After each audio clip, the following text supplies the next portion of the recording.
জানো মা, এখন আমি অনেক সকালে উঠি। আগে যখন তুমি বলতে বিয়ের পর দেখবো বেলা 10টা অবধি কত পড়ে পড়ে ঘুমাতে দেয় শ্বশুরবাড়িতে, তখন ঠিক বুঝতাম না। আসলে ঘুমাতে দেয় না বললে ঠিক ভুল হবে। দেওয়া বা না দেওয়ার প্রশ্ন আসার আগেই উঠে পড়ি। কারণ একটাই, ওই যে শ্বশুর বাড়ি, আমার তো বাড়ি না, তাই চক্ষু লজ্জায় উঠে পড়ি।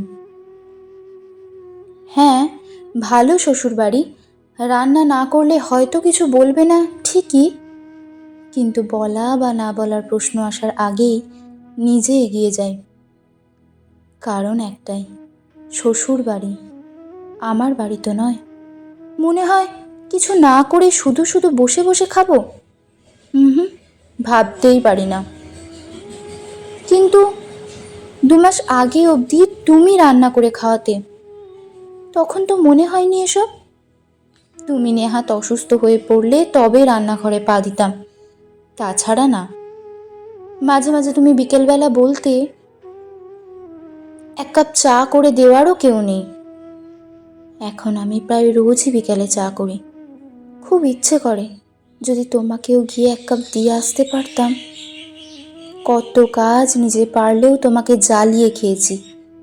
যেমন, মা, মোবাইলটা চার্জ থেকে খুলে দাও, বা বুক সেলফ থেকে অমুক বইটা এনে দাও, ইত্যাদি নানা রকম বকাঝাকা দিয়ে আবার করেও দিয়েছ কাজটা। মুখ ফুটে পারবো না বলতেই পারোনি। আমি তো কতবার তোমাকে বলতাম পারবো না, যখনই কিছু করতে বলতে। আজ আমার নিজেরটা তো করি, মাঝে মাঝে বড় বলে মোবাইলটা এনে দাও। ভাবি, ও নিজের বাড়িতে আছে বলে এখনো আবদার করা ছাড়েনি। আমার বাড়ি তো না, পরের বাড়ি, ওর বাবার বাড়ি, আমার শ্বশুর বাড়ি। মাঝে মাঝে ইচ্ছে করে এই কথাগুলো কাউকে বলি, বোঝাই, কিন্তু আবার ভাবি লোকে আমাকে পাগল বলবে। এগুলো তো খুব সাধারণ ব্যাপার, সবাই করে, আমিও করব, এটাই তো স্বাভাবিক। না করলেই বরং অস্বাভাবিক। আচ্ছা মা, বিয়ের আগে এত স্বাভাবিক অস্বাভাবিক ভাবতে হতো না কেন? তুমিও কি বিয়ের আগে ভাবতে না? আর বিয়ের পর এসে আমরা সব ওলট পালট করে দিয়েছি। এখন বুঝি, রাতে শোয়ার আগে তোমাকে ক্রিম মাখতে বললেই তুমি কেন বলতে লাগবে না। কারণ ওই সময়টুকু রেস্ট পেলেই বোধহয় তোমার বেশি কাজে লাগতো। যার মনের কোনো চর্চা কেউ করে না, তার আবার রূপচর্চা। মাঝে মাঝে নিজেকে অপরাধীও মনে হয় জানো মা। তোমার কাজগুলো একটু ভাগ করে নিতেও তো পারতাম। তুমিই বা বুঝিয়ে বলনি কেন? তুমিও তোমার মায়ের সাথে এমনটাই করেছিলে, তাই কি বলতে পারোনি?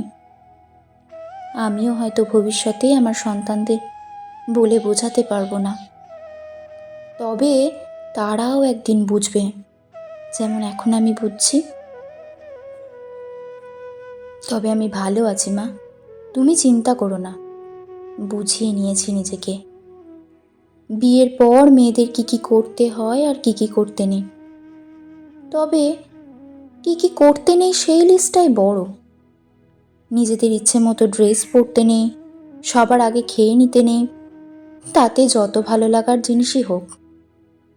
খুব জোরে হাসতে নেই, জোরে কথা বলতে নেই, কেউ ভুল হলেও তাকে ভুল বলতে নেই, যখন খুশি শুতে নেই, সারাক্ষণ মোবাইল নিয়ে বসে থাকতে নেই, আরও কত কি ছোটোখাটো বিষয় মানা। মোদ্দা কথা, নিজেকে নিয়ে বেশি ভাবতে নেই, অন্যদের নিয়ে ভাবতে হয়, তবেই ভালো বউ, ভালো বৌমা। তবে যতই ভালো বউ হই না কেন, তবু এই বাড়িটা শ্বশুর বাড়িই থাকবে, আমার বাড়ি কোনোদিনও হবে না।